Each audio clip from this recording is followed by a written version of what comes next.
J'ai cherché tout le témoignage que je pouvais avoir.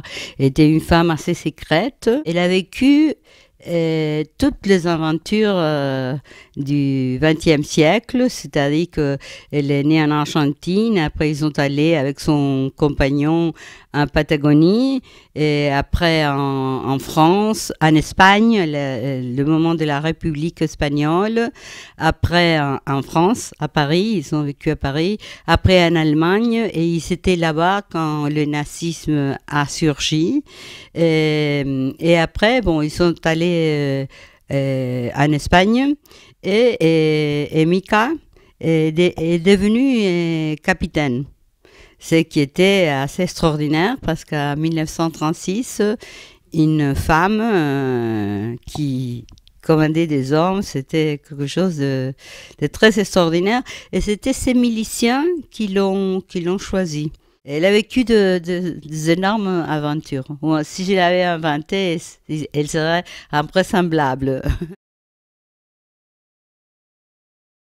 Le poids de l'histoire maintenant est assez fort, mais la littérature argentine a passé pour toute une période où on parlait de l'histoire, mais justement de l'histoire des héros de la patrie. Les premiers livres qui sont sortis sur le vol d'enfants, c'était quand même très dur.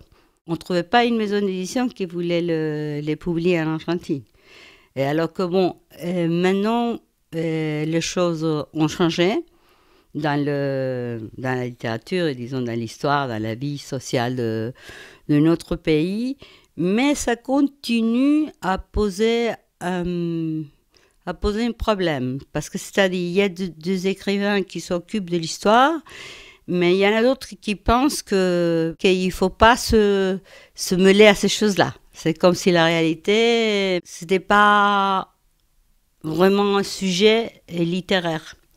Et nous, on a eu des grands écrivains comme Borges, qui écrivait la littérature fantastique, et qui a une littérature, enfin, super. Et Cortázar aussi, mais Cortázar était quelqu'un qui était très engagé. Mais alors, ça continue à poser de questions. Ça m'a pris du temps de pouvoir écrire sur cela. Et ce n'est pas parce qu'il y avait quelqu'un qui m'a empêché d'écrire.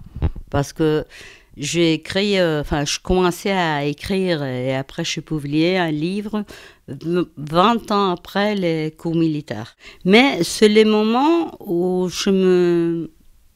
j'ai voulu raconter une histoire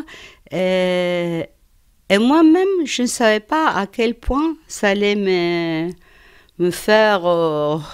parce que je me suis dit, bon, je vais raconter l'histoire d'une fille qui cherche elle-même ses origines. Parce qu'à l'époque, des petits-enfants, des grandes-mères de la place des Mai qu'elle cherchait, de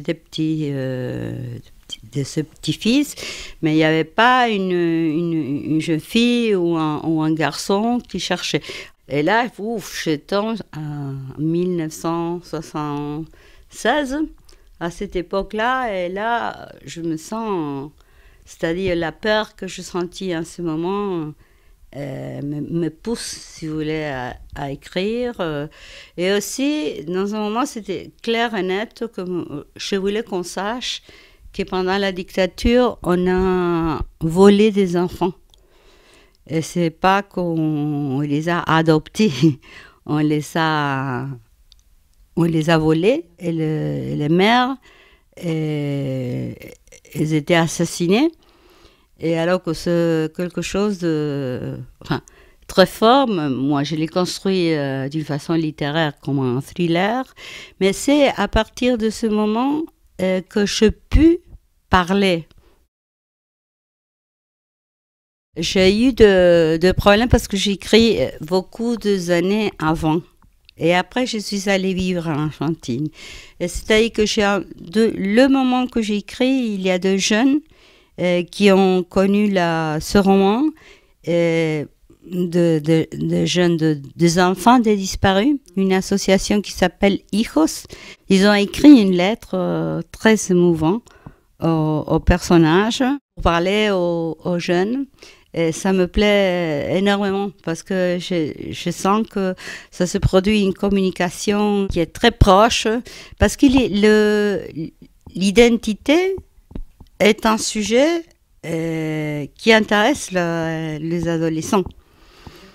Et alors que, bon, en Argentine, malheureusement, toute cette histoire de l'identité a été très, très dure. Et alors que je sens que c'est quelque chose que c'est plus, je dirais que c'est plus facile de parler avec le jeune, parce qu'en plus, ils n'ont pas vécu cette histoire. Maintenant, ça a beaucoup changé.